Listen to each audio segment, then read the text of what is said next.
We are rapidly approaching time to once again start watching JJ McCarthy's hips real closely. So let's review. Welcome to the Locked On Vikings podcast.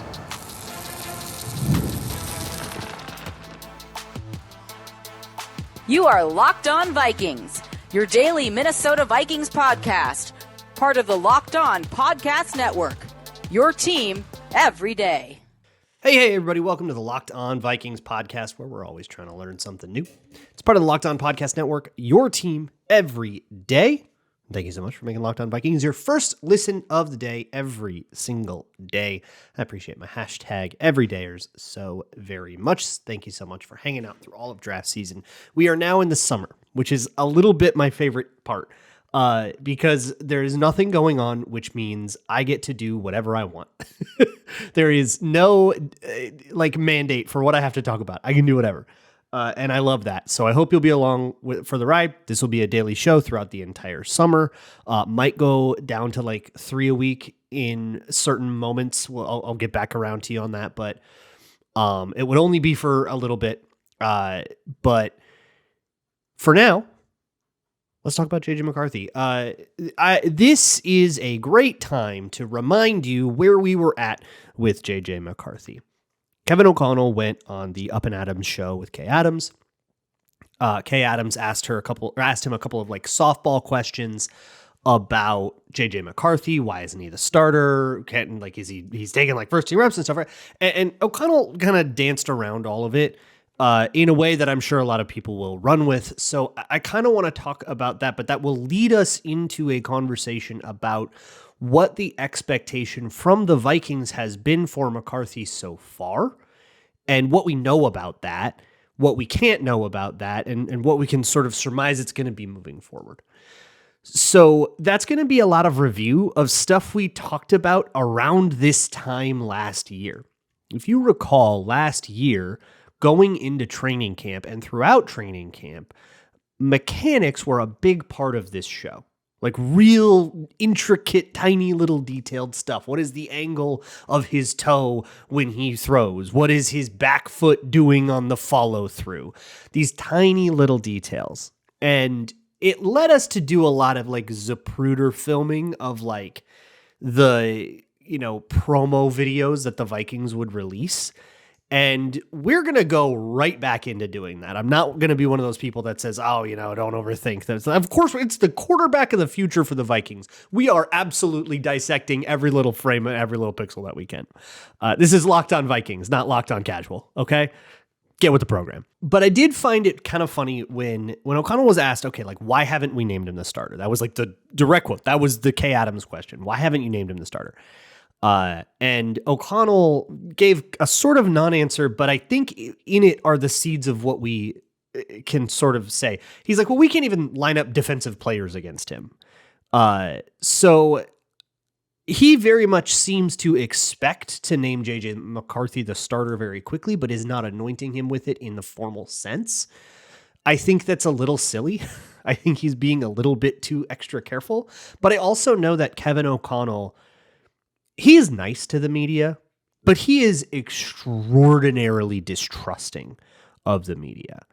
And the way that he has behaved, the way that the team has been toward media, especially unestablished, not Strib and ESPN, but the sort of people around the edges that used to be at camp and aren't at camp, right? And I'm not even talking about me. I went to camp once and haven't been able to get a credential. So I'm not even talking about that. I'm talking about people who were in training camp for years and years and years, who went for 13, 14 years in a row and now suddenly can't do it. And that's an O'Connell thing. Or at least it changed with this regime, right? And so I think that there is this really strong distrust of the media, and for a pretty good reason. Anytime O'Connell says something that is worded a little funny, even though you can watch the interview and know exactly what he means, it's going to be worded a little funny, and so the machine is going to take it. And everybody's going to write their headlines, and all the aggregators are going to have their little tweets, and everybody's going to go crazy, and I'm going to end up on a radio show 3 weeks from now talking to somebody in Arizona going, why do they hate JJ McCarthy? Are they going to trade for Sam Darnold or something like that? And it's a cycle that I can understand why O'Connell is annoyed by. I get annoyed by it too a lot on this show. But you have to understand that it comes from that place. And so I think the reason he's hesitant to say it is because he doesn't want a world where McCarthy twists his ankle and Sam Howell plays great like Sam Darnold did. And then it's week 3 and they're going, I don't know, maybe we want to ride the hot hand, but we also said back in May on a podcast with Kay Adams that I made him QB1, and they don't want that complicating things. I kind of get it. But I don't think that it necessarily tells me that they actually distrust JJ McCarthy. I don't get that sense at all. And I feel like we've all been doing this long enough, right? Like I get a lot of people in like YouTube comments who send me emails that are like, I've been watching the Vikings for 55 years. It's like, cool, good for you. So you've seen the way coaches talk when there actually is a QB battle, right? Like you saw the way Mike Zimmer talked about Christian Ponder, right? Like you see the way that Brad Childress talked about Tarvaris Jackson and Sage Rosenfels in the offseason before Favre showed up. Like there is a certain nomenclature for how a coach will talk about a quarterback who's in a genuine competition. And then there's a way that coaches talk about a quarterback who is not in a competition. And just because they don't want the headline monsters taking crap out of context, they're going to say some non-answer crap that you can't use. And that's what I think is happening here. It is the unknown unknowns fear thing. And to be frank with you, I think it's kind of stupid. I think Kevin O'Connell is way too paranoid about this. I think it's absolutely idiotic. You don't say anything, media is going to run with it. You do say anything, media is going to run with it. We all got jobs to do. We all put out our stuff. Okay. I put out a podcast every day and everybody else is like that too. You probably just say what you mean, dude. But that's the way he is. And you have to like understand that that's the perspective that things are coming from. And Kwesi's the same way. So they're going to make him beat Sam Howell in a competition. If they really wanted that to be serious, they would have gotten a more serious competition than Sam Howell. Or I guess Brett Rippon, if you really... And those two will be in competition with each other, that I think is real. But I think if anybody's trying to look you dead in the eye and be like, the Vikings are going to bench JJ McCarthy for Sam Howell, I think you should just need to smack them upside the head. Or like throw cold water on them or something, because they're dreaming. They're in La La Land. All that said, there are still things that I think JJ McCarthy needs to prove. And those things are along his path of development. So let's get into the kind of the review part of this, where what we covered last year is really informative to where we are now. JJ McCarthy came out of school with a throwing motion that was unacceptable at the pro level. You can see that this is not his throwing motion anymore. What he did in college wasn't going to fly on Sundays. And the big part of it was he would over-rotate. He would throw that dang thing too hard. If you watch a baseball pitcher throw the ball, watch their back foot come after the ball has been thrown, their back foot will swing all the way up and around and then land in front of them to catch their balance because they've thrown it so hard that they've thrown themselves off of balance, right? That's how a baseball pitcher does the thing. McCarthy threw a football the same way. But if you watch some of the really good mechanical quarterbacks throw, I think right now, I think of like Goff. I think of actually Jordan Love, really good mechanical quarterback nowadays after, 7 years of sitting back and learning before anybody had any expectations for him.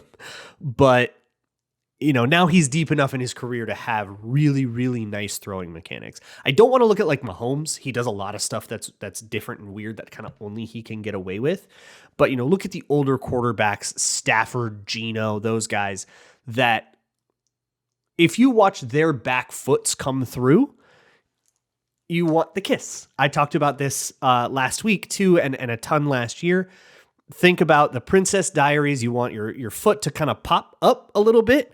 That's what you want it to look like. You want one foot on the ground and one with the toe just kissing the ground with your hips square to your target. That's where you want to end. McCarthy was coming all the way through. And it was caused by two different issues. One, just a mechanical hitch in his giddy up, got to get a better habit. But two, it came from the idea that he was always throwing it too hard, that there was never touch. He would never try to go for the touch club in his bag. He would just try to zip it out there. And when you're trying to throw a 40-yard go route and you try to zip it out there, you end up throwing 3 interceptions to Bowling Green, which is kind of how that went down. Those were a lot of bad throws deep because he was trying to zip it. Again, two things totally unacceptable at the pro level that they had to figure out and deal with. Very fixable things and not things that take a long time to fix. So O'Connell and the Vikings were pretty comfortable with that in terms of drafting him. But they had to do it. And so the process of fixing those things, like my theory was they were going to try to fix those things. Coming out of the draft, it's like, okay, that's bad. They're probably going to want to fix that. And then watching it actually progress, practice in and practice out as kind of proof positive that the Vikings were seeing this the same way was really cool. And we'll talk about how that process went and then what we can kind of expect moving forward next on Locked On Vikings. Today's episode is brought to you by Upwork. Scaling your business requires the right expertise at the right time, and Upwork can help you find just that. Specialized freelancers in marketing, development, design, whatever. Experts ready to take your business to the next level. It gives you the flexibility to and connects you with top freelance talent across multiple industries, including IT, AI, web development, and marketing. Whether you need extra hands for a project or a long-term partner, Upwork makes hiring simple and affordable. You can find the right freelance expert for exactly your needs, what you need to do, and it's fast and easy. You can post a job for free, super simple, and within a day, you'll have multiple qualified candidates to choose from. It can help you find affordable top-tier freelancers to scale your business efficiently. Visit Upwork.com right now and post your job for free. That's UPWORK.com, Upwork.com, to connect with top talent and grow your business today. Thank you so much for making Locked On Vikings your first listen of the day. Let's move on. The Vikings have had J.J. McCarthy on like a development track. And that's, don't take my word for it. That's how Kwesi's talked about it. That's how O'Connell's talked about it. That's how McCown has talked about it when he ever takes the podium.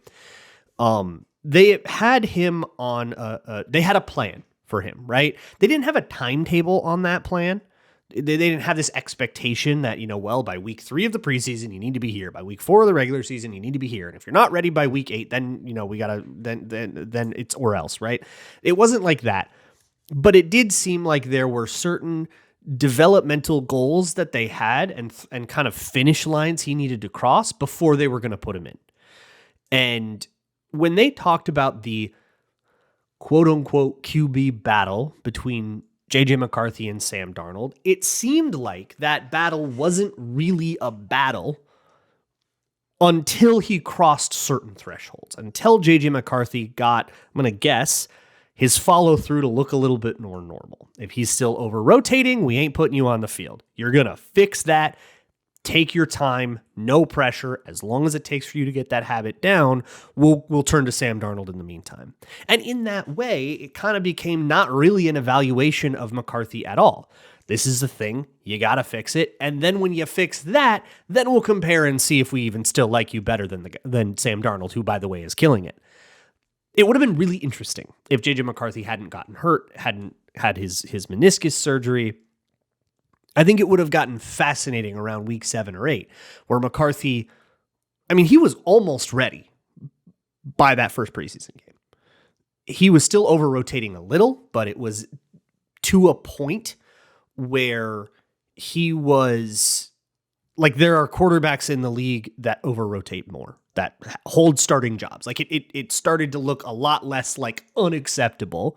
It's now maybe not the best, not ideal. You got to keep working on it, but it looks at least like something you can put out on an NFL field and not look out of place. Then that could couple with all the reasons you actually draft him, right? Which is he gets a lot of zip on the ball. The arm strength is great. The processing ability is great. The familiarity with these kinds of systems. I think it mattered that like Michigan runs really similar reads. Good time, like a sense for timing and rhythm and stuff. All those things were looking awesome in that preseason game. He kind of had his welcome to the NFL. He tests a window he shouldn't test. He gets his interception. He bounces back. That was big for them. All that stuff was awesome. And it was, I think, chiefly the mechanics, and then also just, the rookie part of understanding the playbook, which by all accounts, the Vikings have been very clear with us through their media that latter part is good to go, that JJ McCarthy has that understanding, to the best that one can without actually getting out there and getting real experience with the bullets flying and stuff. But obviously that isn't going to stop you from getting on the field. Getting on the field is the only way to get that experience. So like the mental side of things is as ready as it's going to be. We've been told that. And I think we can hold them to account for that, right? But again, it's the physical, it's the mechanics, it's the way he's stepping into things, it's the way he is in the pocket. I think my favorite thing about JJ McCarthy is the way that he is in the pocket. When there is pressure, he does a great job. We saw this in Michigan and in the preseason and even in camp of making tiny little pocket movements. And actually it was Josh McCown talking to Sam Darnold about this, who's also pretty good at it, in a field access thing that made me realize, okay, cool. So like that's a priority for them too, where he won't fully bail on the pocket. It won't be, you want a difference, but I mean, there's a million differences between JJ McCarthy and Christian Ponder, right? Totally different styles of quarterback. And, I already, I think a quality difference, but one of the key ones is, you remember people will call Ponder like Panic Ponder all the time. You remember people would say that. Part of that would be because whenever there was the slightest hint of trouble, he would rely on his legs. He was not a scrambler, he was a runner, and it was a crutch. And so he would bail on a pocket that could be rescued. Look, you want to throw from the pocket, right? Every quarterback is better from the pocket than they are from not the pocket. Bar none. You're easier. It's so much easier to throw if you're not under pressure. Even if you're one of the better quarterbacks at mitigating that pressure, like Mahomes is, or I think Joe Burrow is like the king of this, you're still not going to be better than you are in a clean pocket, right? And I think McCarthy is fantastic at that by just making a tiny little movement. Rescue that pocket, still get your kind of from a clean pocket production ability, right? That like a clean pocket opportunity, even though your line didn't give you a clean pocket, you made it a clean pocket by just shifting over a little bit and making the lineman's angle better and letting them rescue their block.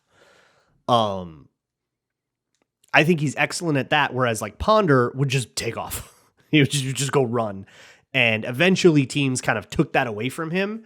And then it started to turn into scramble around, force a ball into a bad interception, then it forced him into really uncomfortable things that he never got good at.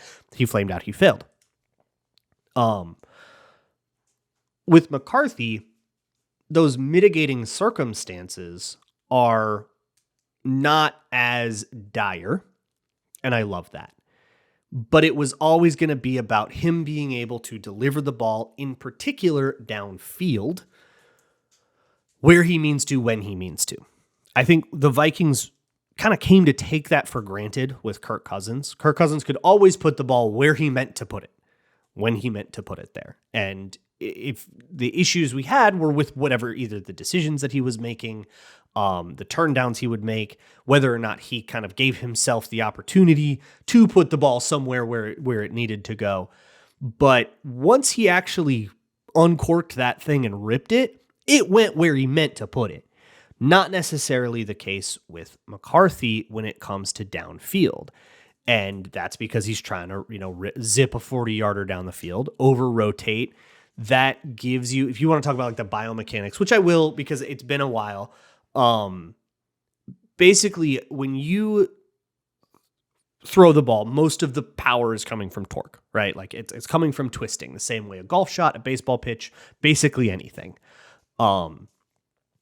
And you want all that wind up, all that kind of potential energy when it turns into kinetic energy to transfer into the ball. So you want your hips to at a certain point stop. You want your shoulders to at a certain point stop so that none of the energy is in them anymore and it is all gone to the ball. So, and you want these things to kind of dissociate. You want the hips to go first and then the shoulders to go next. Again, watch a Jordan Love throw. You will see his hips go first. You will see his shoulders go next. It's beautiful. With McCarthy, he had that dissociation in college and it would get a ton of zip. Everything would come up like a missile, right? With steam coming off of it. But that leads to, you're going to spray them downfield if you're trying to do that, right? So there's no like lofty club, right? It's like trying to chip on the green and blade it. You're never going to be consistent about that. Someone complained about me talking about the fairway analogy too much that Kwesi used. So I'm going to use more golf analogies specifically to piss that guy off. But what was interesting is in the camp videos that we saw, as McCarthy worked back that over rotation, he lost that dissociation. He wasn't ripping those as much. And that kind of makes sense as you're being a little bit more careful and conscious of all the different parts of your body. That kind of natural, like, hips then shoulders thing that he had gotten so good at through high school and college, he's starting to kind of break it down and you want to build it back up. So one of the things that I'm going to watch for when I see clips for the first time out of like OTAs or whatever is going to be, are the hips going first and then the shoulders still? Or is it still, a little bit more in sync, which is fine, but is going to be less powerful. And then also, we're going to watch the follow through. Where does that foot end up? Kind of hard to see on the media that we get access to because the camera likes to pan away to see where the ball landed. And what I'm talking about with McCarthy, honestly, I don't really care where the ball lands. He is trying a new mechanic. I'm going to guess some of them are going to spray. There's going to be some misses in there just as he gets used to the new thing, but I want to see the process, right? I want to see the labor, not the baby, if you will. Although I think that was the opposite of the Zimmer thing, but whatever. Like I want to see the journey, not the destination to it. And from there, we can kind of get a better sense of what he's going to continue to work on. So now we have to talk about the future. What are they going to want from JJ McCarthy in the future? And what's it going to take for them to actually say JJ McCarthy is our starter, which will happen at some point this offseason, unless you have completely insane Sam Howell takes. I think you probably agree with me. So let's kind of set that standard next on Locked On Vikings.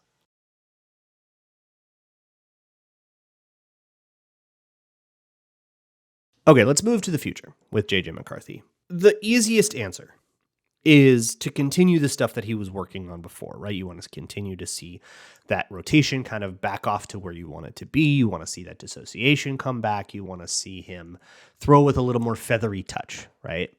And that's the more like pedestrian way that people have described this issue with JJ McCarthy is everything's a bullet pass. There's never a touch pass, right? You want to use Madden terms, right?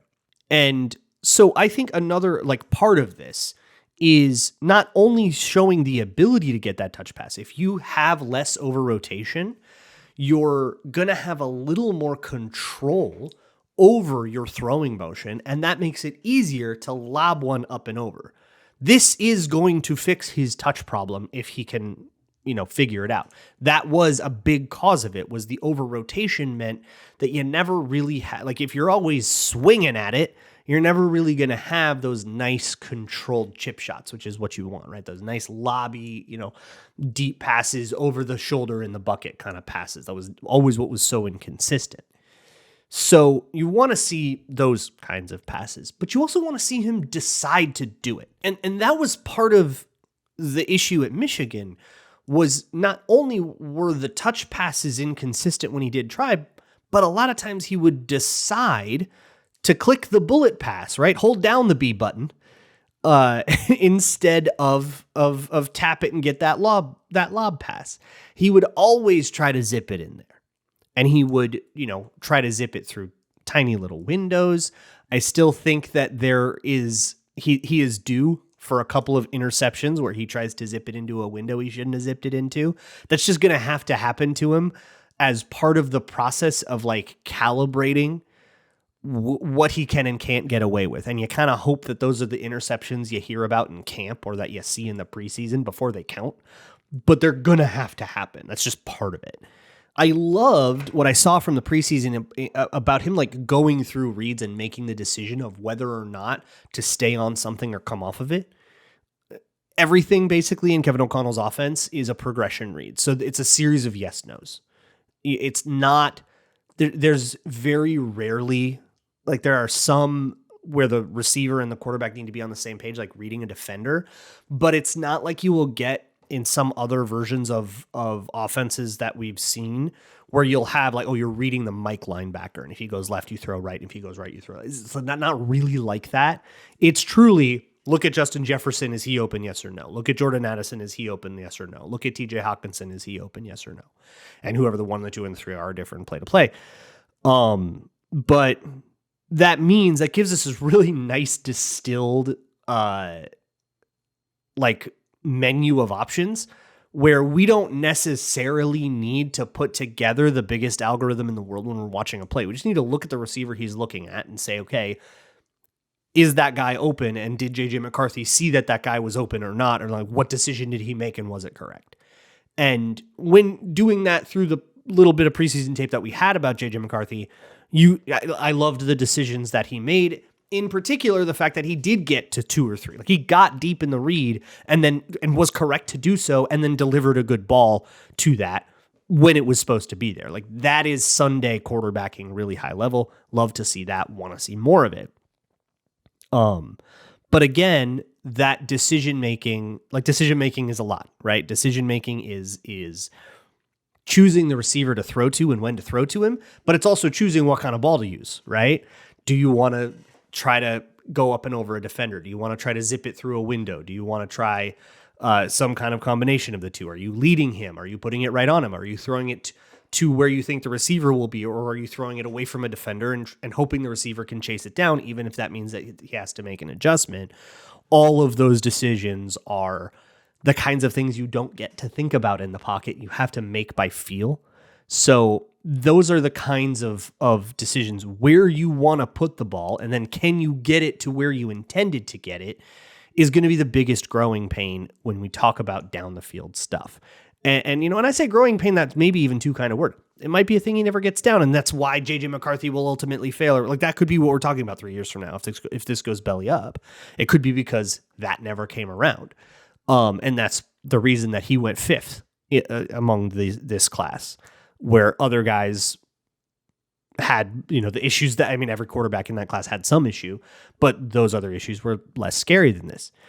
So all of this is to say, the expectation that I am getting is going to be with that comfort and with the mechanical throwing motion, the true nitty-gritty details of the throwing motion, which we get to see every time they post a clip of JJ McCarthy, which means we can follow this process, needs to be to Kevin O'Connell's liking. And until it is there, he will not be an option. Now, again, I review. Leading up to that first playoff game, or first preseason game, there were reports coming from, I remember Kevin Seifert in particular, but a lot of the local beat was starting to speculate whether or not JJ McCarthy was actually going to take the week 1 starting job from Sam Darnold, very much in a way that not only the media, but the team itself didn't really expect him to do. Like, was he going to win this job faster than we thought? And it all became moot pretty quick, but it's because, I theorize, the mechanical stuff was coming along a lot faster than you would think that it would take to totally retool someone's throwing motion. He was taking to it, and it was looking nice, and he had a grasp of the playbook and all that, and I think his head's on straight. So it was working. So I don't think we get to a point, I don't think we get very far into this before JJ crosses the finish line that it looked like he was about to cross when he got hurt.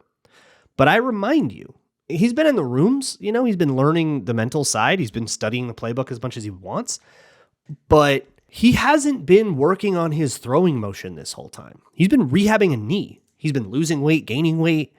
Like, he's been trying to get his body right, not necessarily figure out his golf swing. So he's got to go back to figuring out his golf swing and essentially pick that up where he left off, and probably behind where he left off. Because I don't know if you've ever tried to change something, but if you get interrupted in the middle, all your old habits are going to pick back up again. You kind of got to re-break them.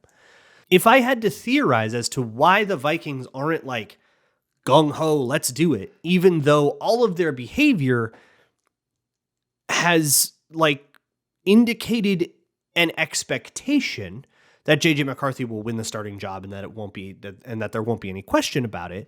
They haven't gone out and said it. Combining the media distrust thing with, well, he hasn't crossed our finish line yet because he's been rehabbing, and he's not going to start to cross that finish line probably until OTAs, until we actually get to get out there and see him. Kevin O'Connell has not worked with JJ McCarthy at all this whole time. He hasn't been allowed to. So why would that change the way you felt about him the day before he went under the knife, which was, hey, you're almost there, man. This is awesome. We just click pause on that and we pick back up, and then everybody goes, wait, he's almost there. Why isn't he there yet? It's year 2. It's like, well, because he was rehabbing the whole time. So, I don't know. It makes sense to me. And you just have to read between the lines like a little bit and not get like Dov Kleiman. Don't get Dov Kleiman to be less gullible. This is the lesson of the offseason, okay? If you ever got stressed out about like Aaron Rodgers or Justin Jefferson last year or something, you're too gullible. And you need to get your head on a swivel. All right. That's the lesson. Town Hall Tuesday is tomorrow. So send me your questions, send me your hot takes. You can put them in the Google form in the show notes. I'll put out a call on Blue Sky tomorrow as well. You can find all of that whenever you want, and I'll answer them on Tuesdays. I'll see you all tomorrow. And as always, Skol.